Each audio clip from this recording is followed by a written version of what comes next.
नमस्ते बच्चों। आज आपको पाठ 5 भिखारिन का मैं व्याख्या भेज रही हूँ। इसे आप लोग अपनी अच्छे से बुक से पढ़ते जाएंगे और समझते जाएंगे। ये बच्चों जो कहानी है भिखारिन, कल मैंने इसका आपको स्क्रीनशॉट लेकर के पढ़ने के लिए कहा था। इसे आप लोग पढ़ लिए होंगे। जिनके पास बुक होगी वो बुक पढ़े होंगे और जिनके पास नहीं होगा इसका स्क्रीनशॉट लेकर के पढ़ लिए होंगे।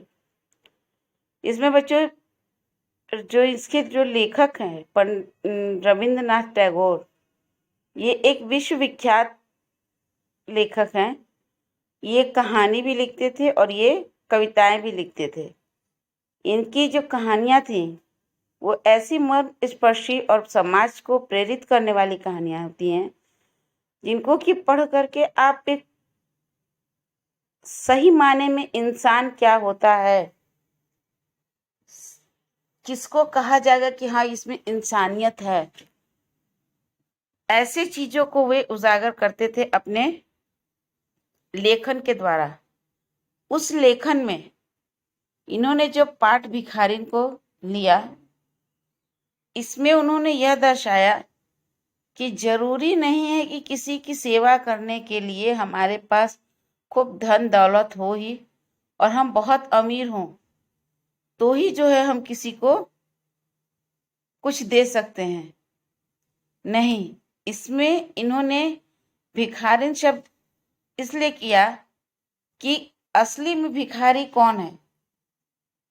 असली में भिखारी कौन है?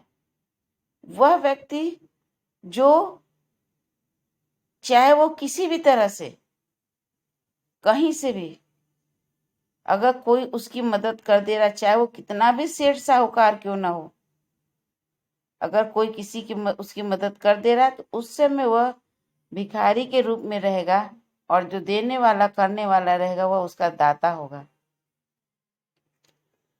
इस कहानी में ऐसा ही है कुछ।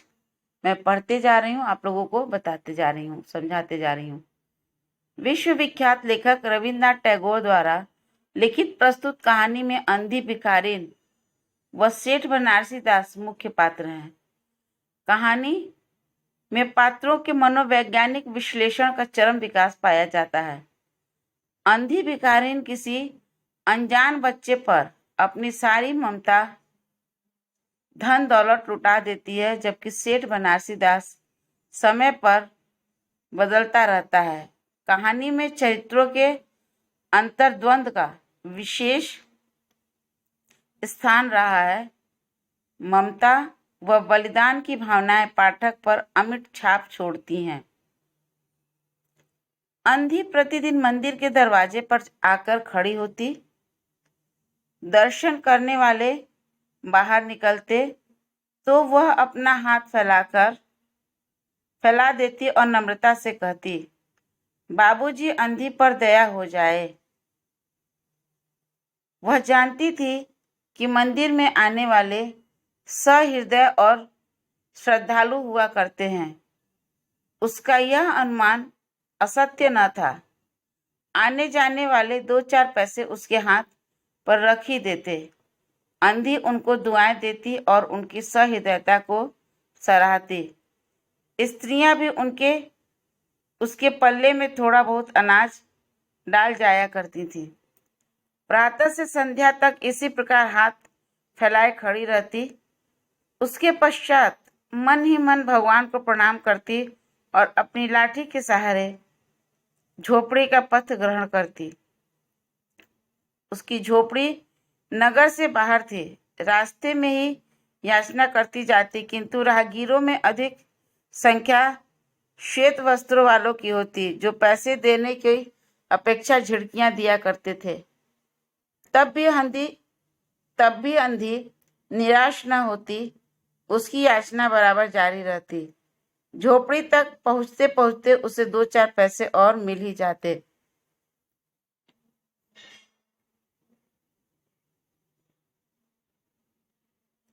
झोपड़ी के समीप पहुंचते ही 10 वर्ष का एक लड़का उछलता कूदता आता और उससे चिपट जाता।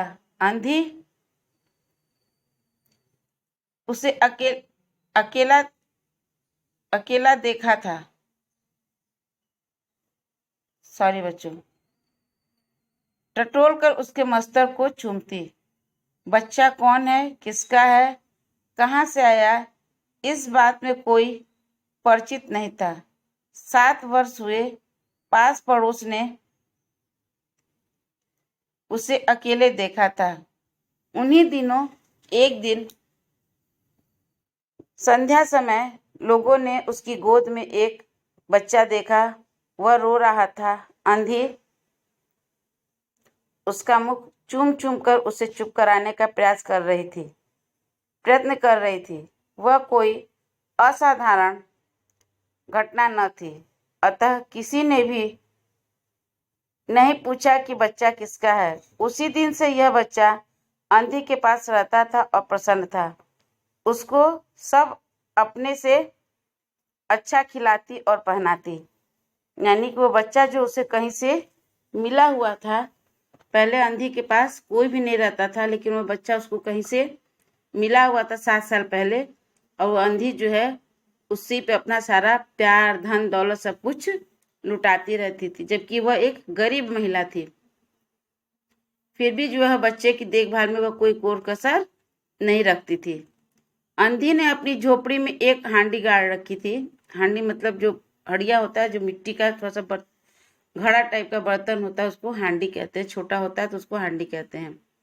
वह उसको घर में कहीं कोने में गाड़ रखा था उसने, नीचे जमीन के अंदर। संध्या समय जो कुछ रुपया पैसा मांग कर लाती उसमें डाल देती और उसे किसी वस्तु से ढांप देती, इसलिए कि दूसरे व्यक्तियों की दृष्टि उस पर न पड़े। खाने के लिए अन्न काफी मिल जाता था, उससे काम चलाती। पहले बच्चे को पेट भर खिलाती, फिर स्वयं खाती। रात को बच्चे को अपने वक्ष से लगाकर वहीं पड़ी रहती। प्रातः होते ही उसको खिला पिलाकर फिर मंदिर के द्वार पर जा बैठती। मतलब वो बच्चे की देखभाल में कोई भी कोर कसर नहीं छोड़ती थी।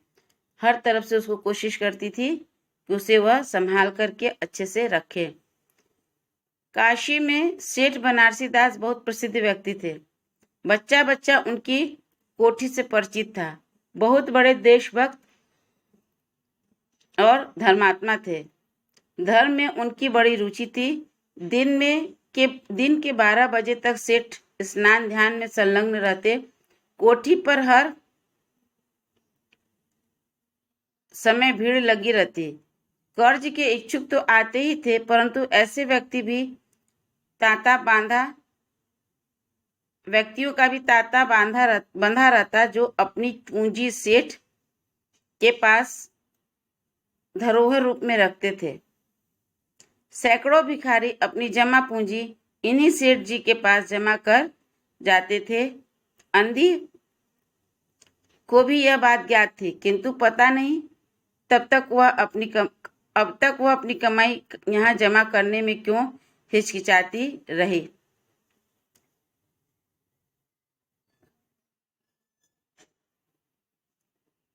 उसके पास काफी रुपए हो गए।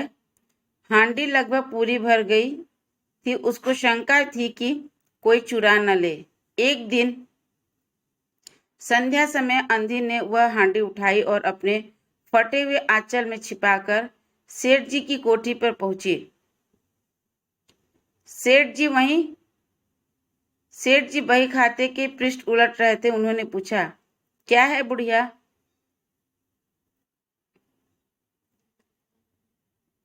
अंधी ने हांडी उनके आगे सरका दी और डरते डरते कहा, सेठ जी, इसे अपने पास जमा कर लो। मैं अंधी अपाहिज कहाँ रखती फिरूंगी। सेठ जी ने हांडी की ओर देखकर कहा, इसमें क्या है? अंधी ने उत्तर दिया, भीख मांग मांग कर अपने बच्चे के लिए 2-4 पैसे संग्रह किए हैं, अपने पास रखते डरती हूँ। कृपया इन्हें आप अपनी कोठी में रख लें। सेठ जी ने मुनीम को संकेत करते हुए कहा, बही में जमा कर लो। फिर बुढ़िया ने पूछा, तेरा क्या नाम है? अंधी ने अपना नाम बताया। मुनीम जी ने नकदी गिनकर उनके नाम से जमा कर ली और वह सेठ जी को आशीर्वाद देती हुई अपनी झोपड़ी में चली गई। 2 वर्ष बहुत सुख के साथ बीते। इसके पश्चात एक दिन लड़के को ज्वर ने आ दबाया। अंधी ने दवा दारू की झाड़ फूक से भी काम लिया, टोने टोटके की परीक्षा की, परंतु सभी प्रयत्न व्यर्थ सिद्ध हुए। लड़के की दशा दिन प्रतिदिन बुरी होती गई। अंधी का हृदय टूट गया। साहस ने जवाब दे दिया। वह निराश हो गई, परंतु फिर ध्यान आया कि संभवतः डॉक्टर के इलाज से फायदा हो जाए। इस विचार से कि आते ही वह गिरती पड़ती सेठ जी के कोठी पर जा पहुंची। सेठ जी उपस्थित थे। बच्चों, यहाँ पर जो बुढ़िया है वह अपने जो जमा पूंजी है वह सेठ के पास जमा करने गई, क्योंकि हो सकता था कि उसके घर से कोई चुरा ले, इसलिए वो सेठ जी के पास अपनी कोठी में सुरक्षित रखने गई। और वहाँ पे उसने जो है सेठ जी को अपने सारे जमा पूंजी दे दी। सेठ जी ने कहा कि तुम यहाँ पर क्यों आई हो? तो बताती है कि मैं अपने जमा पूंजी को आपके पास जमा करने आई हूँ, आप इसे जमा कर लीजिए, जब मेरी जरूरत होगी तो मैं इससे आपसे ले जाऊंगी। बच्चों, बहुत पहले जो है वो बैंक वगैरह में लोग नहीं जाते थे, बैंक वगैरह नहीं था, इसलिए थोड़ा दिक्कत होती थी। तो लोग जो सेठ साहूकार होते थे उन्हीं के पास अपना जमा पूंजी जमा करते थे।